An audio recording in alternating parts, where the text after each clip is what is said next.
बिस्मिल्लाहिर्रहमानिर्रहीम। अस्सलामुअलैकुम नाज़रीन, मैं हूं नाचीज़ उनज़ला ज़शान। आप तमाम लोगों को खुशामदीद। रमज़ान करीम की खुसूसी इफ्तार ट्रांसमिशन का सिलसिला जारी है और आज दूसरा रोज़ा हो चुका है।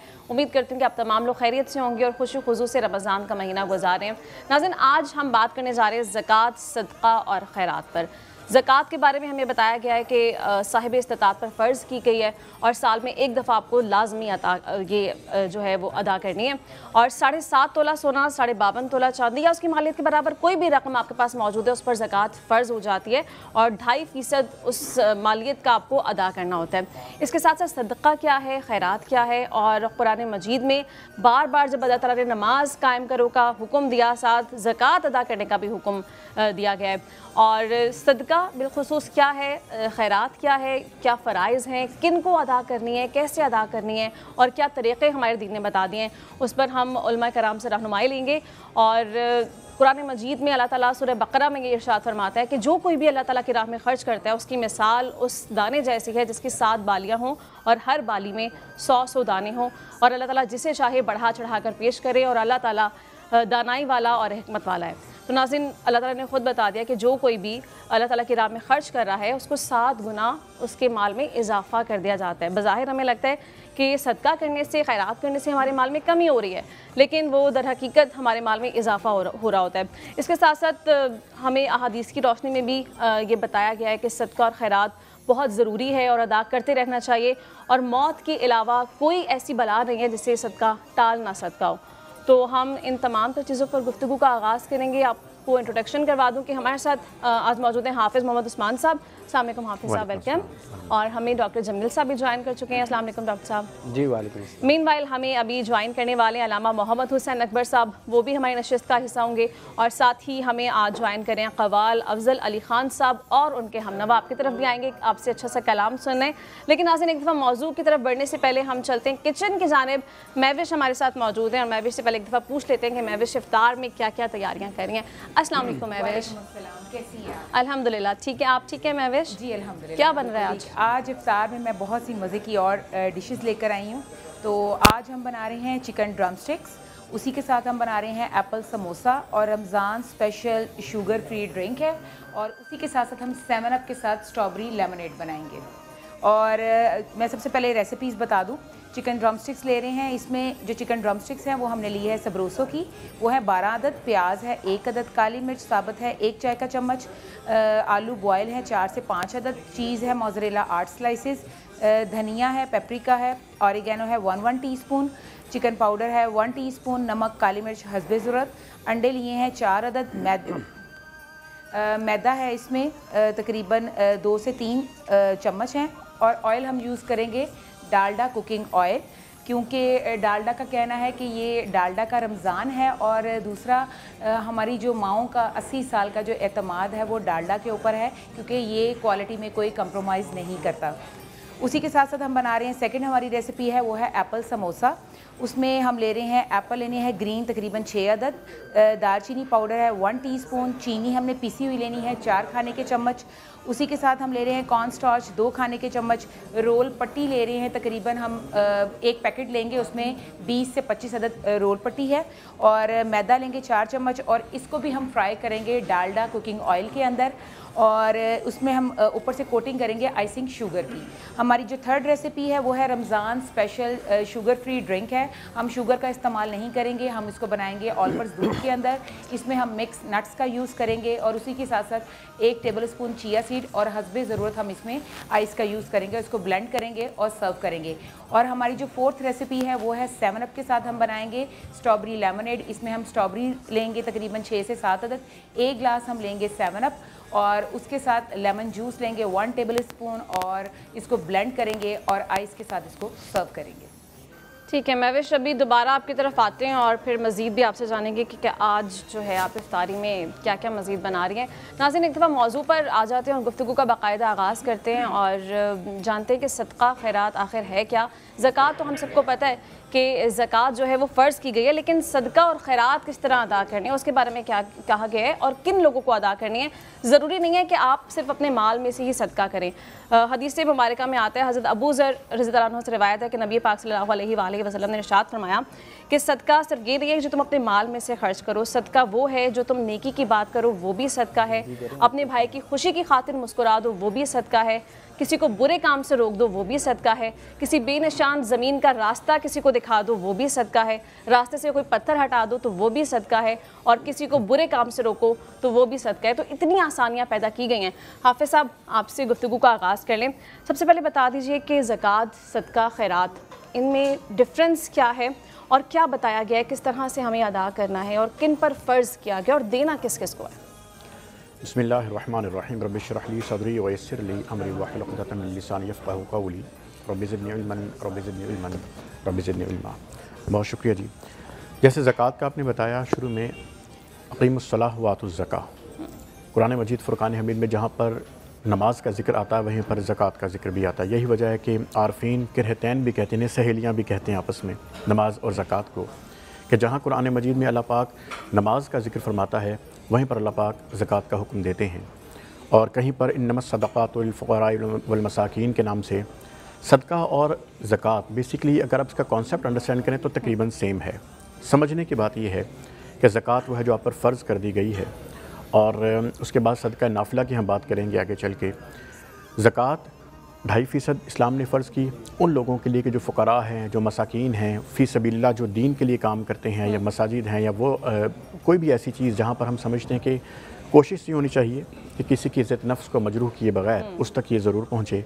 इसका मकसद ये है कि जो पहली कौमों पर जो ज़कात थी वो 10% थी। जिस तरह हमारे आज उशर की हम एग्ज़ाम्पल लेते हैं, उशर जो है वो ज़रई रकबे के ऊपर 10% होता है। तो इसी तरीके से हमारे दीन में अल्लाह ने हमारे लिए और आसानी कर दी कि इसको 2.5% कर दिया। सदक़ात की जब हम बात करते हैं तो सदक़ात के अंदर वो तमाम चीज़ें आ जाती हैं कि इसका ताल्लुक़ सिर्फ़ पैसे से नहीं होता। सिर्फ़ पैसा ही सदका नहीं है।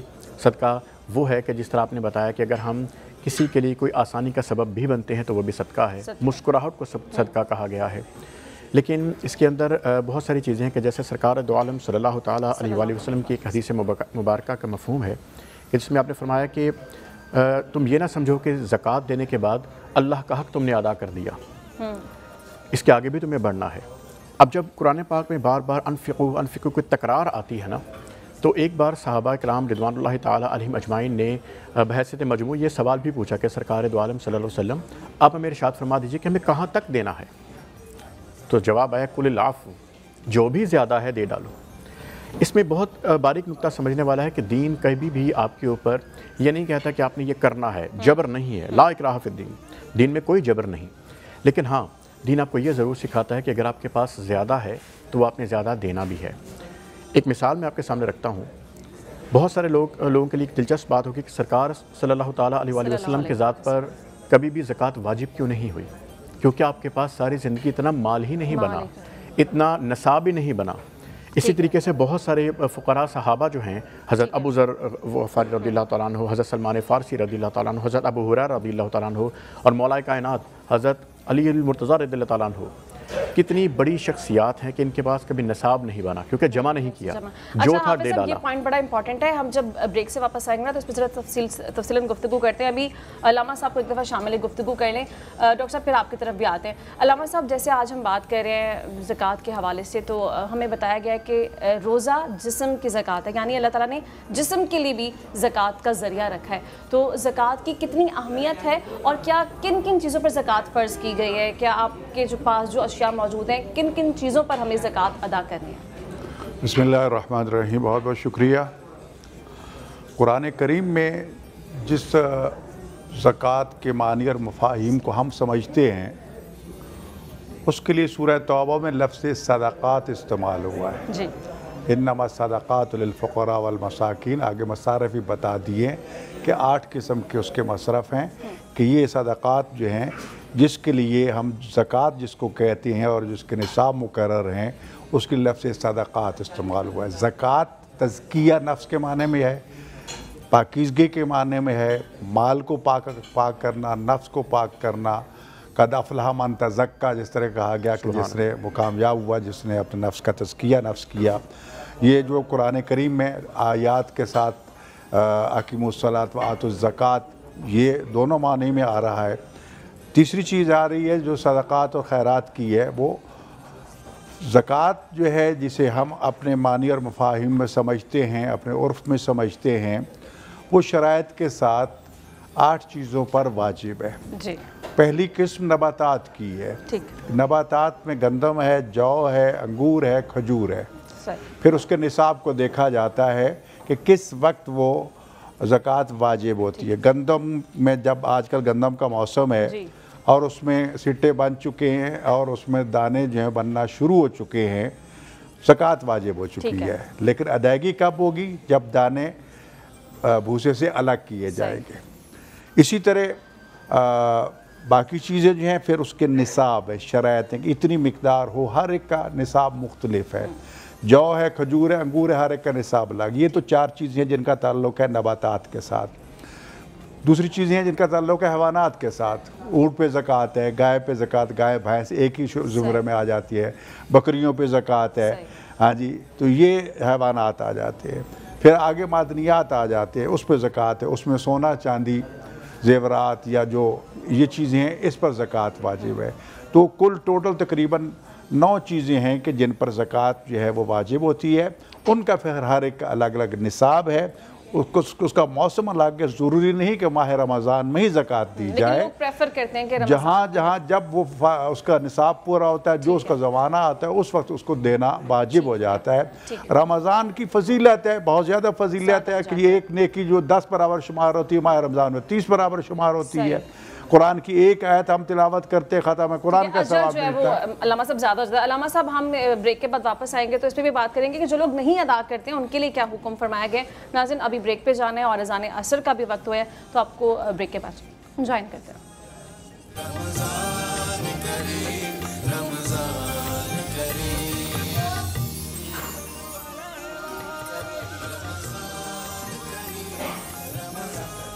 वेलकम बैक नाज़रीन। गुफ्तगू का सिलसिला एक बार फिर आगे बढ़ाते हैं। डॉक्टर साहब भी हमारे साथ मौजूद है। डॉक्टर साहब ब्रेक पे जाने से कबल हमें ये मौका नहीं मिला कि हम हेल्थ पे भी कुछ डिस्कशन कर सकें, तो ये कहिएगा कि रोज़े में ज़रूरी है कि हम हेल्दी डाइट प्लान इख्तियार करें, लेकिन अमूमन ऐसा होता नहीं है। हम इफ्तारियों में वही रिवायती समोसे पकौड़े खा के मज़ीद सेहत जो है अपनी ख़राब कर लेते हैं। तो क्या लगता है आपको, क्या ज़रूरी है, क्या डाइट प्लान होना चाहिए स्पेशली इफ्तार के अंदर? बहुत शुक्रिया जी। जैसे आपने प्रोग्राम स्टार्ट किया ना, तो आपने बताया कि ज़कात जो है वो किस किस चीज़ों पे देनी चाहिए। इसी तरह रोज़ा जो है वो हमारे जिस्म की भी ज़कात है। और जैसे अभी मोहतरम फरमा रहे थे ना कि जो उससे ज़्यादा है उस पर ज़कात है, जो उससे ज़रूरत से ज़्यादा है वो उससे ले लो। तो इसी तरह हमारे जिस्म के अंदर भी जो हम पूरा साल बहुत कुछ खाते रहते हैं, हर वक्त खाने पे लगे रहते हैं और खाने पे खाना और बस एक ही काम है, तो वो जो एक्स्ट्रा वेस्टेज मटेरियल हमारी बॉडी के अंदर कहीं कोनों खुदरों में लगा होता है, रुका होता है, वो जैसे रसोलियाँ गिल्टियाँ होती हैं, मैस बन जाते हैं, इजाफी गोश्त हो जाता है, चर्बी बहुत ज़्यादा हो जाती है, तो ये सारी चीज़ें भी रोज़ा की हालत में ये भी हमारे उसमें आ जाती हैं, जो कि जब हम फाका करेंगे या रोज़े की हालत में होंगे तो ये जिस्म की ज़कात है, क्योंकि वो उन चीज़ों को फिर खाना शुरू हो जाता है। जहाँ तक आपने ये वाला सवाल पूछा कि जी हमें खाने में अफ्तारी में ख़ासतौर पे क्या लेना चाहिए, तो अफ्तारी में सबसे अच्छा ये है कि आप नेचर के करीब रहें। नेचर के करीब कैसे रहा जाएगा कि अल्लाह ताला ने नबी करीम सल्लल्लाहु अलैहि वसल्लम की सुन्नत को देख लीजिए कि आप खजूरों से अफ्तार फरमाते। खजूर वाहिद एक ऐसा फल है और इस कदर एनर्जेटिक है कि आपने जैसे ही खाया अगले 2-1 मिनट के अंदर अंदर वो आपके मैदे से आपकी छोटी बड़ी आंत और उसके बाद जिगर और वहाँ से मेटाबोलाइज होके आपके खून में शामिल होके ये आपके पूरे जिस्म के अंदर जितने भी हमारे एनर्जेटिक सेल होते हैं, यानी हमारे हड्डी के गुर्दे के बोन मैरो तक इतना स्पीडली अगर कोई चीज़ पहुंचती है तो वो आपकी खजूर है। और हम खजूरों को यानी इस्तेमाल करने की बजाय। और खजूर के अंदर इतनी एनर्जी है, खजूर के अंदर अल्लाह ताला ने इतने फ़वाइद रखे हैं कि अगर साल में 365 दिन है तो उससे ज़्यादा खजूर के अंदर अल्लाह ताला ने लेकिन मसला डॉक्टर साहब यही है ना कि खजूर से इफ्तार तो कर लेते, लेकिन खजूर के बाद हमने फिर वही सारी चीज़ें खानी है। ब्रेक पे जाना है, मुख्तसर ब्रेक है, वापस आके दोबारा कंटिन्यू करते हैं। Let's take a break.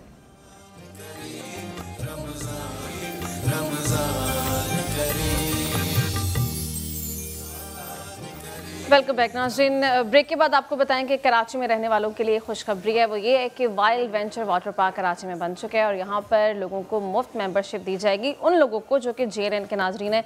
तरीक़ाकार क्या होगा ये आपको कल बताएंगे। अभी एक बार फिर हम अपने मौजू की तरफ चलते हैं और गुफ्तगू आगे बढ़ाते हैं। अलामा साहब, आपको शामिल गुफ्तगू कर लें। आपने माशाल्लाह बड़ा अच्छा एक्सप्लेन किया कि किन किन चीज़ों पर ज़कात फ़र्ज़ की गई है। अलामा साहब, ये कह दीजिएगा कि आज के दौर में हम देखते हैं कि तशहीर बहुत ज़्यादा बढ़ गई है, लोग दिखावे की गरज से जो है ज़कात या खैरात सदका कर रहे होते हैं। ऐसे लोगों के लिए क्या हुक्म दिया गया? फिर दूसरी कैटेगरी है जो ज़कात देते ही नहीं है या सदका खैरात करते ही नहीं है, इतना माल होने के बावजूद, उन लोगों के लिए क्या हुक्म फरमाया गया? सबसे पहली बात तो ये है कि जो फ़राइज़ व वाजिबात हैं उसका हमें हुक्म है कि मसलन नमाज फ़रीज़ा है जमात के साथ अदा करो, लेकिन उसी फ़रीज़ा के नवाफिल घर जाके पढ़ो। ज़कात वाजिब जो है बेशक लोगों के सामने दो ताकि लोगों को शौक़ पैदा हो कि अगर फ़लाँ ज़कात दे के भूखा नहीं हुआ तो मैं भी भूखा नहीं मरूंगा। लेकिन सदक़ात और खैरात जो है वो छुप के दो ताकि किसी को पता भी ना चले। फ़राइज़ व वाजिबात से रग़बत पैदा होती है। और जो सदक़ात व खैरात हैं, अब ये रह गया ये मामला कि जो लोग नहीं देते, मैं समझता हूँ आपने शुरू में वजाहत की कि सदक़ात जो हैं हदीस से नबी सल्लल्लाहु अलैहि वसल्लम है, इस्तनज़िल रिज़्क़ भी सदक़ा, सदका दे के रिज़्क़ नाज़िल करो, ख़ुद नज़र आसमानों से रिज़्क़ नाज़िल कर लो। इमाम जाफ़र सादिक़ अलैहिस्सलाम की खिदमत में एक नौजवान हाज़िर हुआ और कहा कि फ़कीर हूँ, फरमाया सदका दो। कहने लगे मैं तो ख़ुद फ़कीर हूँ, मेरे पल्ले कुछ भी नहीं है। तो आपने फरमाया सिर्फ पैसा टका या किसी चीज़ का देना नाम सदका नहीं है, खाली दुखी इंसान के सामने मुस्करा देना, मुस्करा के उसके गम को गलत कर देना, ये भी सदका है। किसी को राह रास्त पे लाना ये भी सदका है, कलमा खैर भी सदका है। तो सदक़ात की तो वसअतें बहुत ज़्यादा हैं, लेकिन जो फ़राइज़ व वाजिबात हैं उसमें माफ़ी नहीं है। अगर एक टेडी पैसा भी ज़कात वाजिब है, अगर आपने अदा नहीं किया तो आप खुदा और रसूल के मुजरिम हैं। छोटी सी मिसाल देता हूँ, गवर्नमेंट के ख़जाने में आप 1 करोड़ रुपया डोनेशन दे दें, टीवी पे ख़बरें आ जाएंगी, इश्तिहारबाजी हो जाएगी, सब कुछ हो जाएगी, लेकिन 1 रुपया टैक्स नहीं दोगे तो डिफ़ाल्टर हो जाओगे। बिल्कुल ज़कात और खुम्स और ये जो फ़राइज़ माली वाजिबात हैं इनका अदा करना खा वो एक दाना ही क्यों ना हो, वो देना वाजिब है। और इसलिए मौला अली अलैहिस्सलाम इरशाद फरमाते हैं ला तस्तही मन इताइल क़लील फ़इन्नल क़लील अक़ल्लु मिन्हु, थोड़ा दे तो शर्म महसूस ना करो, क्योंकि ना देना फ़इन्नल हिरमान अक़ल्लु मिन्हु, ना देना तो उससे भी कम है। जी ये मत सोचो कि मुझ पर ज़कात, ये तो खुदा का शुक्र अदा करो कि मेरे माल में ज़कात वाजिब ही नहीं हुई, ना वाजिब हुई है, ना फरीज़ा मेरे गर्दन पे आया है। अगर आया है तो उसको देना वाजिब है। और अगर एक लुक़मा हराम हमारे पेट में चला गया तो 40 चंद दुआएँ कबूल नहीं होंगी। जी तो तज़किया नफ्स, तज़किया माल, ये दोनों अलग अलग चीज़ें हैं, लेकिन तज़किया नफ्स के साथ माल मशरूत। अगर माल हराम खाओगे तज़किया नफ्स नहीं होगा। आप ना दें सदक़ात व खैरात। सुबह आप निकलते हैं, आपको कदम कदम पे भिखारी मिलते हैं, मांगने वाले मिलते हैं, हो सकता है वो मुस्तहिक ना हो, पेशावर हो, हुक्म पहले भिखारी को जितना दे सकते हो दे दो, बाकी सबसे माफ़ी मांग लो। जी आप मुजरिम नहीं ठहरेंगे। लेकिन जो वाजिबात हैं, खुम्स वाजिब हो जाता है, ज़कात वाजिब हो जाती है, तो उसकी अदायगी वाजिब है, उसमें किल्लत और कसरत मेयार नहीं है। निसाब पूरा हो गया है तो ज़कात देना वाजिब है।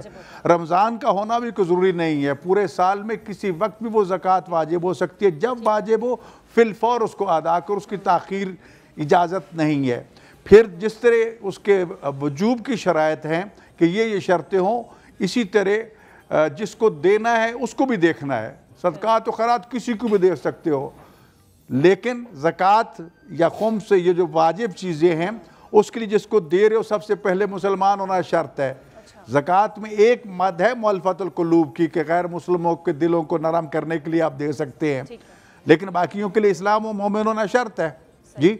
ज़कात जो है सैयद के लिए हराम है। मसलन रसूल अकरम सल्लल्लाहु अलैहि वसल्लम की खिदमत में एक सैयद आया कि मैं आमलीन ज़कात में शामिल होना चाहता हूँ, जो ज़कात इकट्ठी करते हैं।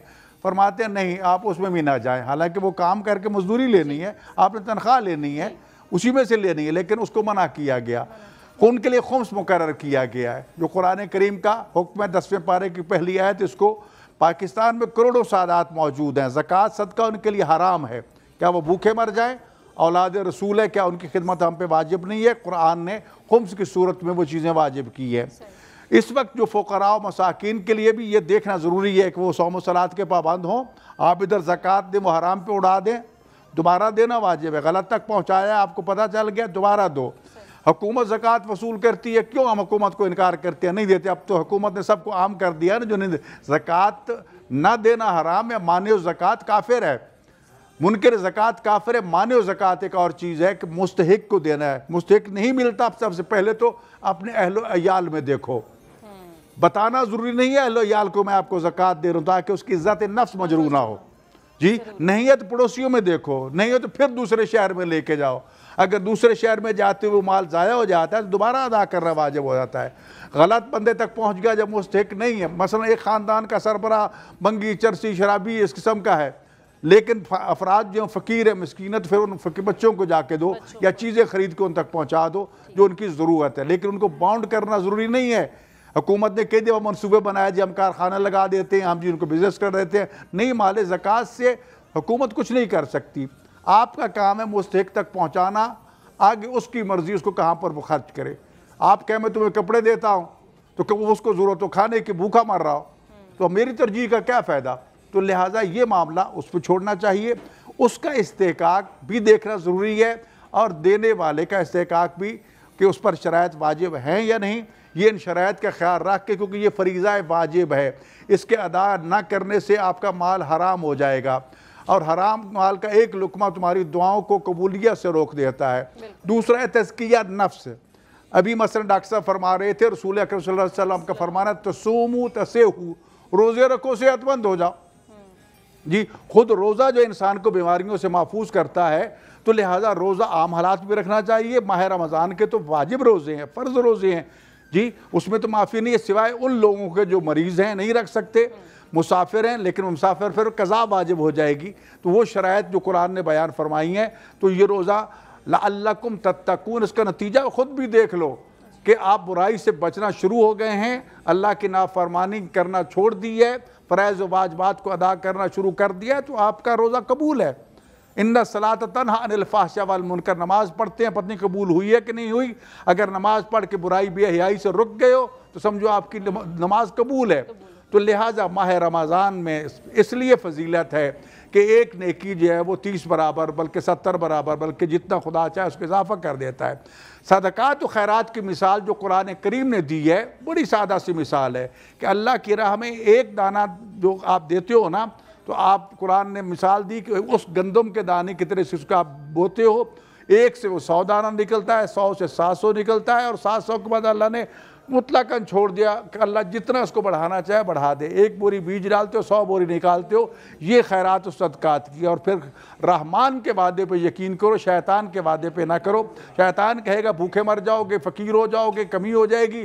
खुदा कहता है नहीं, तुम्हारे माल में बरकत आ जाएगी, तुम्हारा माल कई गुना बढ़ जाएगा, और जितना बढ़ेगा उतना एक शख्स है नौजवान मौला अलैहिस्सलाम के पास आया, इमाम जाफ़र सादिक़ अलैहिस्सलाम के पास, पूछा क्या करते हो? कहते मुझे तो करने की ज़रूरत नहीं है, अमीर कबीर बंदा हूँ। फरमाया नहीं करो, जब करोगे तो प्रॉफिट आएगा, उस पर खुम्स वाजिब होगा, ज़कात वाजिब होगी, वो फ़ुकरा मसाकीन तक पहुँचेगा, लोग पाँव पे खड़े होंगे, मुआशरा जो है वो गनी मुआशरा होगा। और फरमाया हमें फ़कीर मोमिन और मुसलमान नहीं चाहिए, हमें मालदार काम करने वाला मोमिन चाहिए, भिखारी नहीं चाहिए, मांगने वाला नहीं चाहिए, उठो काम करो। तो लिहाजा लैसल इंसान इल्ला मा सा, कुरान ने भी कह दिया, अब तक नहीं करोगे कुछ भी नहीं है। और फिर ये जो गंदम किसान का मामला है, इसमें तो तवक्कल की बहुत बड़ी मिसाल है। वो मैया तवक्कल अल्लाह फो हस्बो, और ये जो फरमाया जो अल्लाह पर तवक्कल करते बगैर हिसाब अल्लाह ताला फरमाता है बीज फेंक के आ जाती है, उसको इकट्ठा नहीं कर सकते। वो अल्लाह है जो एक दाने पे फरिश्ते पहरेदार बिठाता है और एक के बदले में 700 800 अनगिनत अता फरमाता है बगैर हिसाब। और फिर जब अल्लाह सब अल्लाह ताला ने खुद फरमा दिया कि जब आप ज़कात सदका खैरात देते हैं तो माल आपका डबल हो जाता है, कुरान में मौजूद है, तो फिर कोई शक की गुंजाइश बाकी नहीं रहती। राजू ने अभी ब्रेक लेनी है, ब्रेक के बाद वापस आते हैं। Stay with us.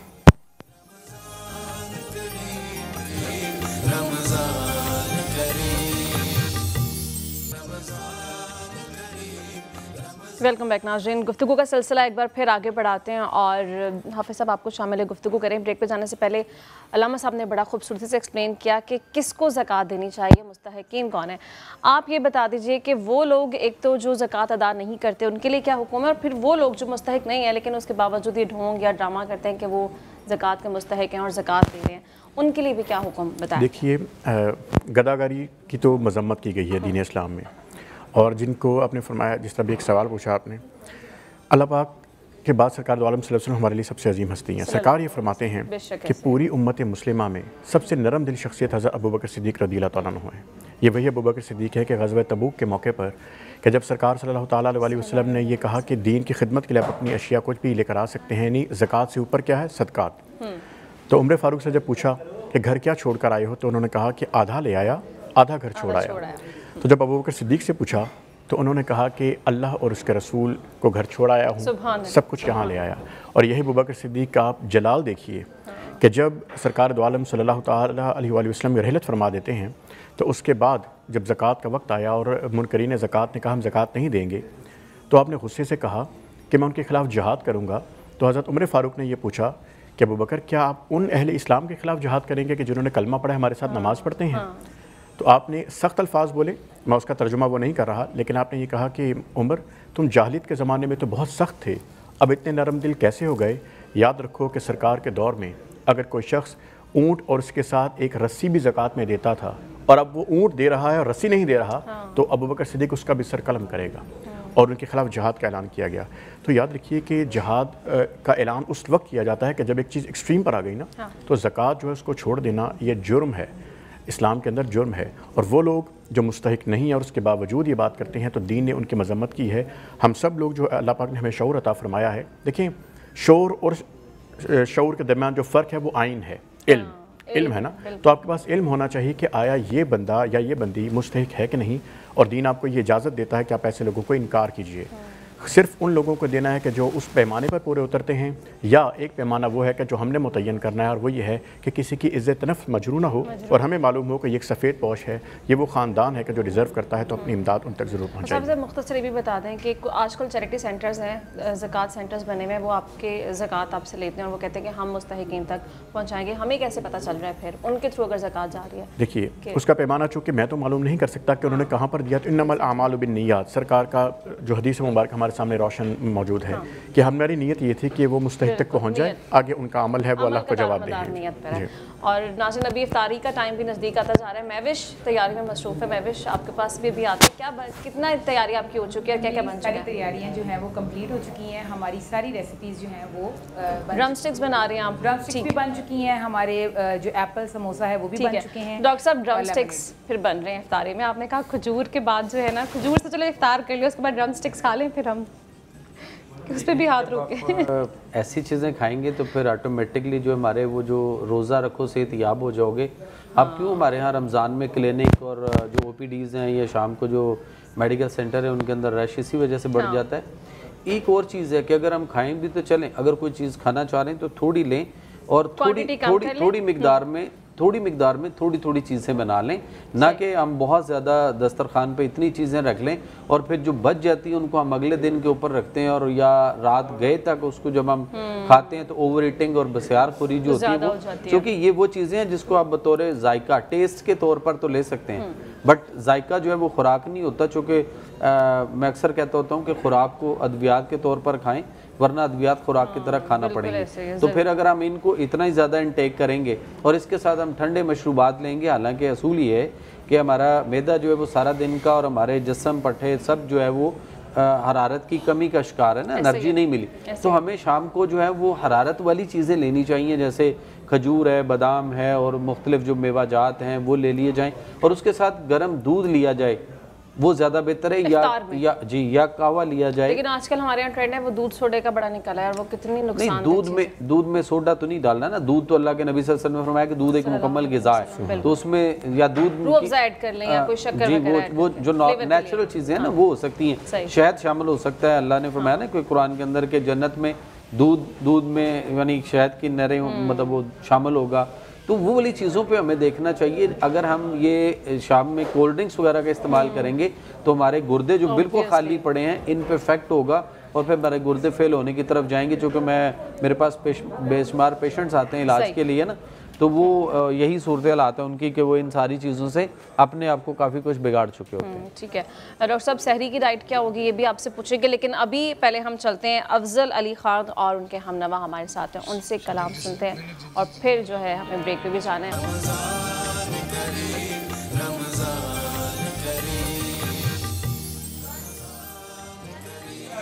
Welcome back नाज़रीन। वक्त इफ्तार जो है वो नज़दीक आता जा रहा है और इस टाइम घरों में जो मौजूद ख़ातीन हैं उनकी मसरूफियत महविश बहुत ज़्यादा बढ़ जाती है और ख़ातीन जो है वो इस टाइम किचन में मौजूद होती है।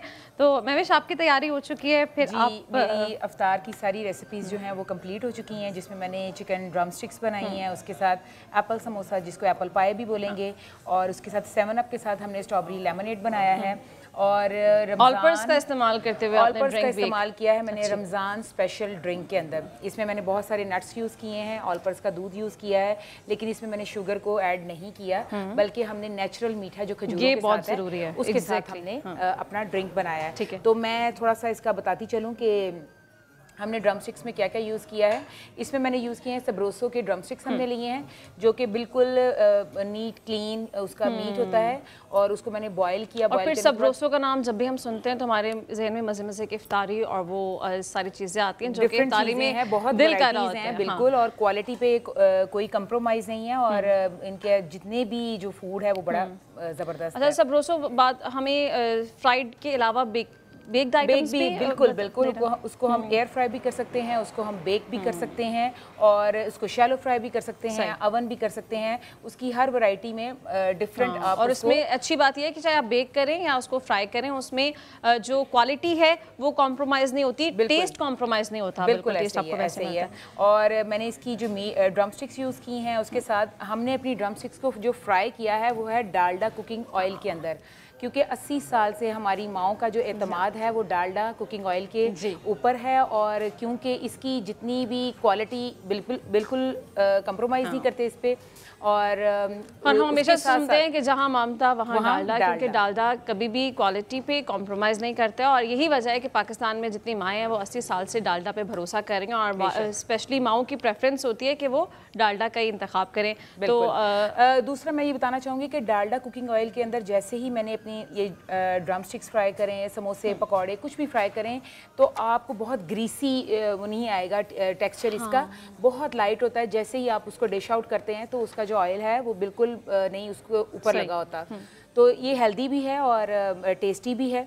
और उसी के साथ साथ जो 7 अप है इसके साथ हमने ड्रिंक बनाया है स्ट्रॉबेरी का, स्ट्रॉबेरी लेमनेड है। इसमें मैंने स्ट्रॉबेरीज़ यूज़ की हैं, आप कोई भी जो फ्रेश है वो फ्रूट यूज़ कर सकते हैं। स्ट्रॉबेरीज़ हैं, इसमें लेमन जूस है, इसमें 7 अप है और आइस है और मिंट के लीव्स मैंने डाले हैं इसकी गार्निश के लिए। इसको अच्छे से आपने ब्लेंड करना है, बहुत रिफ़्रेशिंग है। इफ्तार में जैसे कि हम ड्रम स्टिक्स यूज़ कर रहे हैं या समोसे या पकौड़े, तो उनके साथ 7 अप का जो ड्रिंक है वो बड़ा मज़े का जाएगा। ठीक है। और उसी के साथ साथ जो है एप्पल समोसा, जैसे एप्पल पाए है, इसमें मैंने ग्रीन एप्पल्स यूज़ किए हैं, सिनेमन पाउडर यूज़ किया है, आइसिंग शुगर यूज़ की है। इनको अच्छे से मैंने कुक किया है, कुक करने के बाद कॉर्नफ्लोर डाल के इसको थिक किया है और हमने समोसा पट्टी लिए, रोल पट्टी लिए, उसके अंदर फिलिंग करके इसको भी मैंने फ्राई किया है डालडा कुकिंग ऑयल के अंदर। ये देखिए कितना लाइट है, बिल्कुल इसके ऊपर ऑयल नहीं आया हुआ। और अच्छे से इसको आपने गोल्डन फ्राई करना है। कल आपने चिकन पनीर समोसास बनाए थे, वो भी बिल्कुल लाइट थे, बहुत बिल्कुल लाइट ऐसा थे, फील नहीं हुआ बिल्कुल कि ऐसे खा ही के है। बहुत ज़्यादा आप हैवी हो और गए। इसी के साथ ये जो आपने सॉस बनाई है, बिल्कुल, ये बड़ी यम्मी लग रही है मुझे अभी से। इसकी फिलिंग भी इसके अंदर ही है और मैंने इसकी सॉस की भी ये डिपिंग सॉस भी यही है। इसमें हमने ग्रीन एप्पल्स लिए हैं, इसमें सिनेमन पाउडर है, आइसिंग शुगर है, इसको कुक किया है और उसके बाद हमारी ये सॉस हमारी एप्पल पाई के साथ रेडी हो गई है। एक अच्छी चीज़ परवेश आपकी जो है कि अब शुगर का जो इस्तेमाल है वो बहुत आपने मिनिमाइज रखा हुआ है, वो बहुत ज़रूरी है। तो जैसे ये मैंने ड्रिंक बनाया है, इस ड्रिंक में भी बिल्कुल शुगर नहीं है, हमने डेट्स को यूज किया जैसे कि अभी आप जिक्र कर रही थी। जब मिल्क इस्तेमाल करते हैं तो मुझे नहीं लगता कि उसमें एक्स्ट्रा स्वीटनेस की जरूरत होती है, वो ऑलरेडी वैसे ही इतना अच्छा होता है कि फुल मील है। एग्जैक्टली, बिल्कुल ऐसे ही है। तो नाज़रीन, अभी मुझे और मेरी टीम को इजाज़त दीजिए। अभी लाहौर में इफ्तारी का वक्त जो है वो नज़दीक आता जा रहा है। कुछ देर बाद लाहौर में रहने वाले लोग अपने दूसरे रोज़े को इफ्तार करेंगे। अभी आपको ले चलते हैं कराची, आपको दिखाते हैं कि कराची में अभी इफ्तारी के हवाले से क्या तैयारियां चल रही हैं। इंशाल्लाह आपसे मुलाकात होगी वक्त सहर। अपना बहुत ख्याल रखिए। अल्लाह हाफ़िज़। अल्लाह हाफ़िज़।